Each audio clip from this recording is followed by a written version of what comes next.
කොහොමද ඔයාලට? ඔන්න හරියටම සතියකින් මම ඔයාලට අලුත් වීඩියෝ එකක් අරගෙන ආවා. ඔන්න ඉතින් මේ වීඩියෝ එකෙත් ඔයාලට ගොඩාක් වටින මැහුම් සම්බන්ධ දේවල් දැනගන්න පුළුවන්. ඉතින් මුලින්ම කියන්න ඕනේ මගේ කලින් වීඩියෝ ඔක්කොටම වීඩියෝ බලපු හැමෝම වගේ ගොඩාක් ලස්සන කමෙන්ට්ස් දාලා තිබ්බා. ඉතින් මහන්න ආස අය ගොඩාක් ඉන්නවා කියලා මම දැනගත්තා මේ වීඩියෝස් වලට දාපු කමෙන්ට් වලින්. ඒ වගේම මම වීඩියෝ එකක් දානකම් බලාගෙන ඉන්න අයත් ඉන්නවා කියලා දැනෙද්දි මට හරිම සතුටුයි. ඉතින් මම තාම YouTube එකට අලුත්නේ. ඉතින් ගොඩාක් අය මාත් එක්ක එකතු වෙලා ඉන්න එක ගැන මට හරිම සතුටුයි. ඉතින් මම මේ වීඩියෝ එකෙන් ඔයාලත් එක්ක කතා කරන්න බලාපොරොත්තු වෙන්නේ කලින් වීඩියෝස් වලට ඔයාලා තව ප්‍රශ්න ගොඩාක් අහලා තිබුණා එක එක විදිහේ ප්‍රශ්න.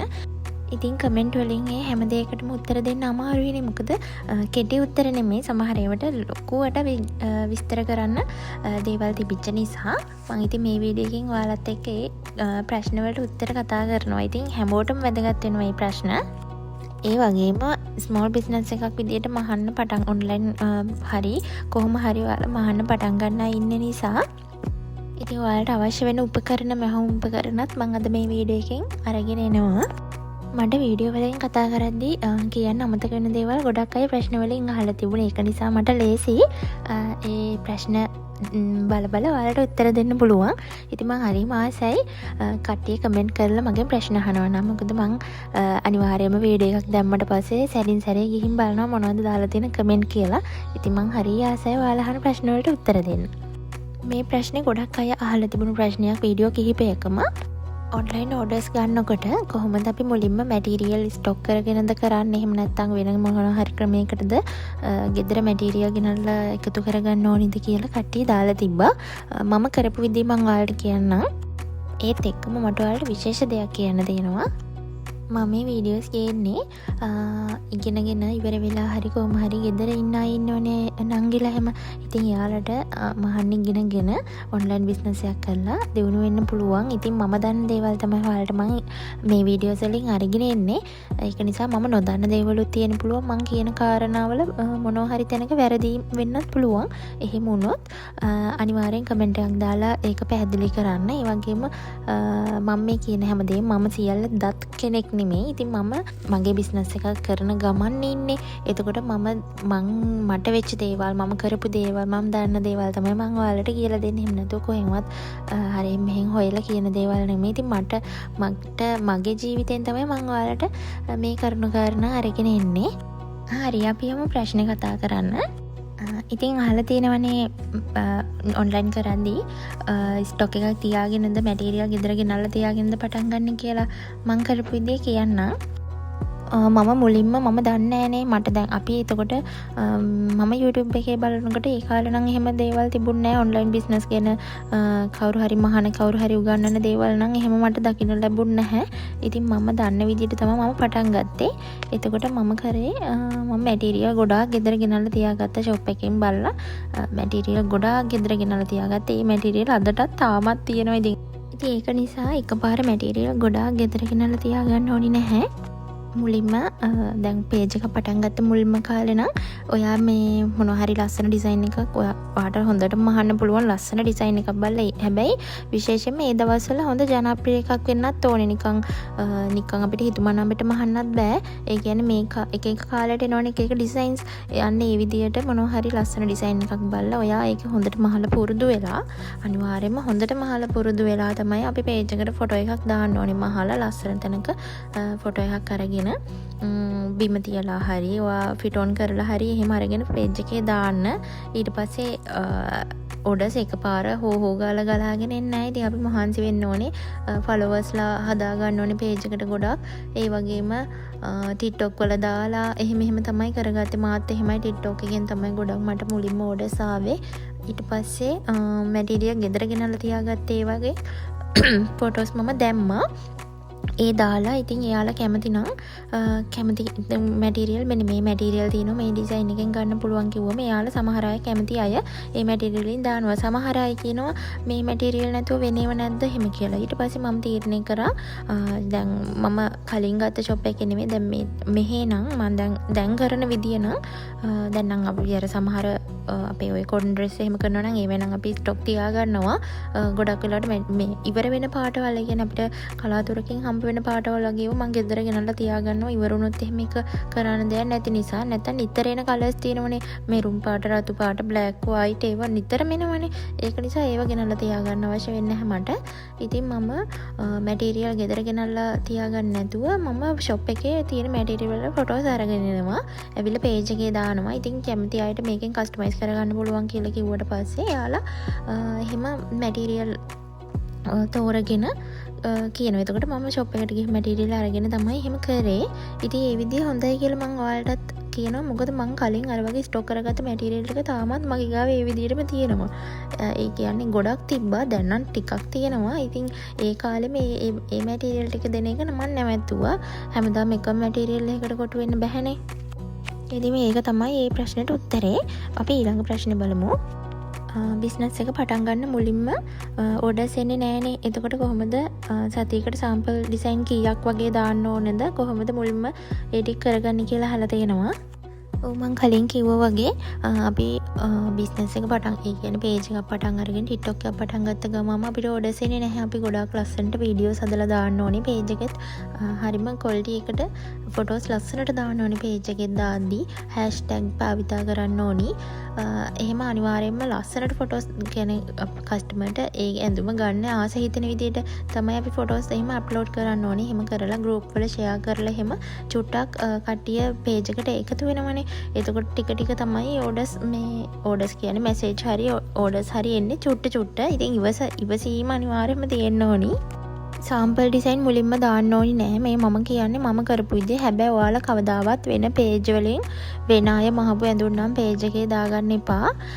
එතකොට පේජ් එක කවුරු හරි බැලුවම පස්සේ සමහර අය දන්නවනේ මේ පේජ් එකේ මේ ඇඳුම තිබ්බා කියලා. එතකොට හිතන්නේ බොරු පේජ් එකක් කියලා තමයි මිනිස්සු හිතන්නේ. එතකොට ඕඩර්ස් වලට එන්න නැති වෙනවා. ඒක නිසා කවදාවත්ම වෙන පේජ් වල ෆොටෝස් අරගෙන ඔයාගේ පේජ් එකේ දාන්න එපා.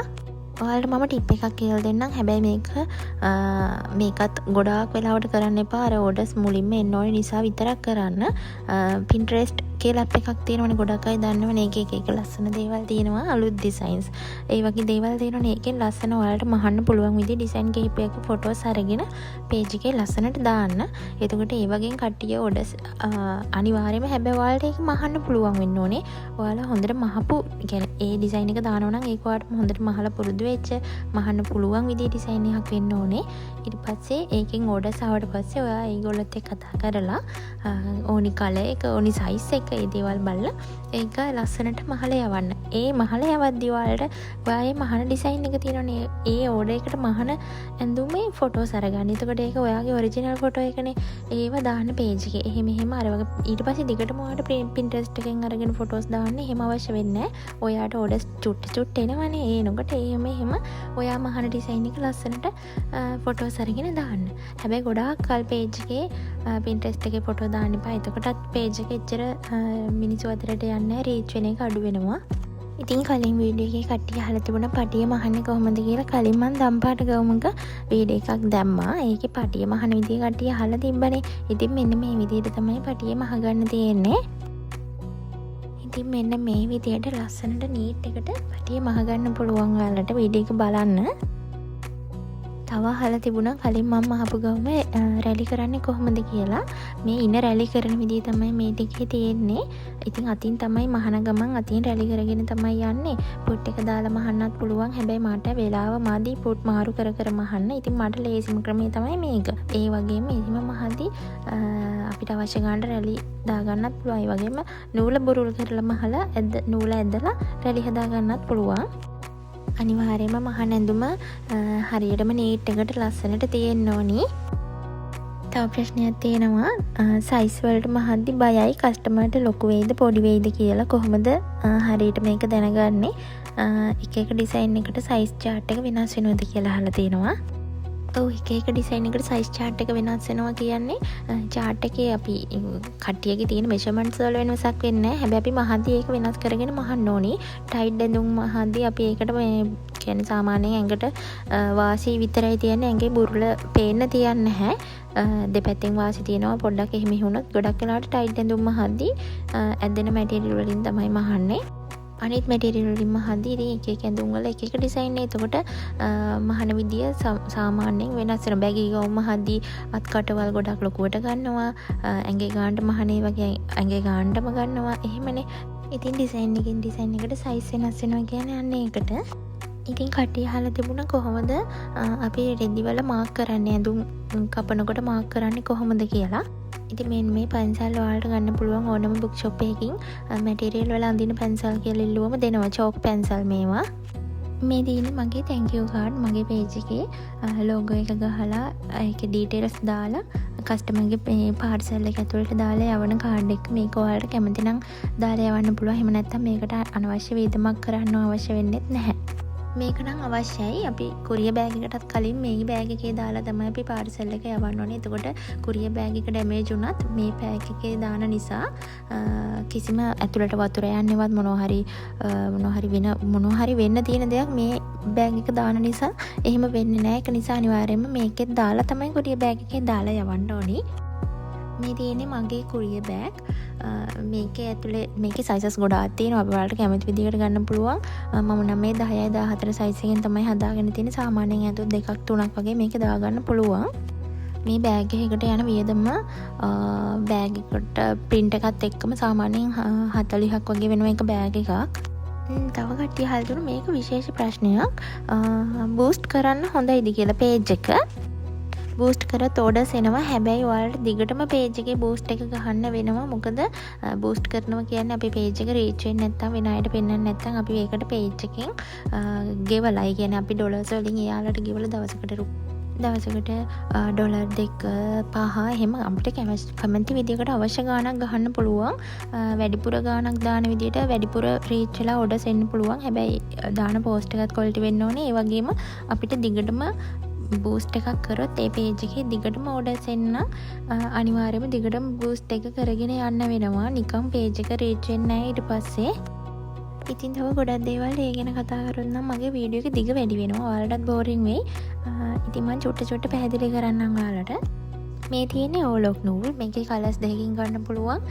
ගොඩක් කට්ටිය අහලා තිබුණා ඇඳුම් ඕලොක් කරද්දී ඇඳුමේ පාටිම ඕලොක් කරන්න ඕනිද කියලා. ඔව් ඇඳුමේ පාටිම ඕලොක් කරන්න එක තමයි හොඳම දේ. හැබැයි දැන් මගේ නම් තාම මේ චූටි බිස්නස් එකක් නේ. ඒක නිසා මම ඩාර්ක් කලර්ස් බ්ලැක් වලිනුත් ලයිට් කලර්ස් වයිට් වලිනුත් තමයි මම කරන්නේ. ඒ දෙක මාරු කරන්නේ. කළු පාටට හුරු ඩාර්ක් කලර්ස් වලින් තියෙන ඒවා කළු පාටින් තමයි ඕලොක් කරන්නේ. සුදු පාටට හුරු ඒවා සුදු පාටින් ඕලොක් කරනවා. තාම මගේ පුංචි බිස්නස් එකක් තියෙන්නේ. හැබැයි කවුරු හරි ලොකුවට බිස්නස් එක කරන්න කරනවා නම් අනිවාර්යයෙන්ම ඇඳුමේ පාටට අපි ඕලොක් නූල් මාරු කරන්න ඕනි. මේ ඕලොක් නූලක් නෙමෙයි. එතකොට චූටි ඕලොක් නූල් එකක් තියෙනවා. ඒක ඉක්මනට ඉවර වෙනවා. මට මේක ලේසි නිසා තමයි කියන්නේ. මට නූල් මාරු කරනවට වඩා මේක මේ ඉක්මනට ගොඩක් කල් මේකෙන් මහන්න පුළුවන්. ඉක්මනට ඉවර වෙන්නේ නැහැ. ඒක නිසා තමයි මම මේ ලොකු නූල දාගෙන ඉන්නේ. ඉතින් මේ තියෙන ඉලාස්ටික් වර්ග ටික මගේ ගාව තියෙන වොයිස් එක දාලා වීඩියෝ එක ප්ලේ වෙලා ඉවරයි. ඉතින් මෙතන තියෙනවා අඟල් කාල අඟල් භාගේ අඟල ඊට පස්සේ ලොකු රෝල් දෙක තියෙනවා අඟල් 1.3 කාලෙන්. ආයි මෙතන අඟල් 2 ඉලාස්ටික් එක නැහැ. ඒක මට අවශ්‍ය වෙන්නේ නැති නිසා.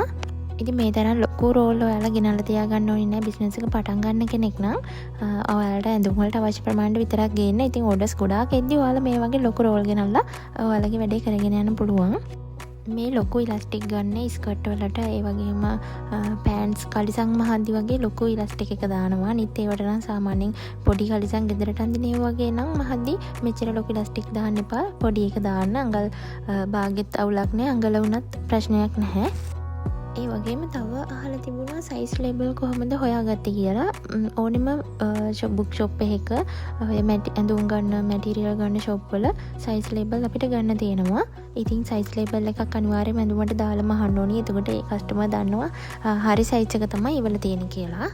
සයිසස් 4-5ක් තියෙනවනේ. ඒ ඔක්කොගෙම ගෙනල්ලා තියාගන්න. මේ තියෙන මගේ නූල් ටික. මීට වඩා තව නූල් තියෙනවා. ඒව චුට්ට ඉවරයි. මේ ටික විතරයි මෙහෙම පෙන්වන්න පුළුවන් තත්ත්වෙක තියෙන්නේ.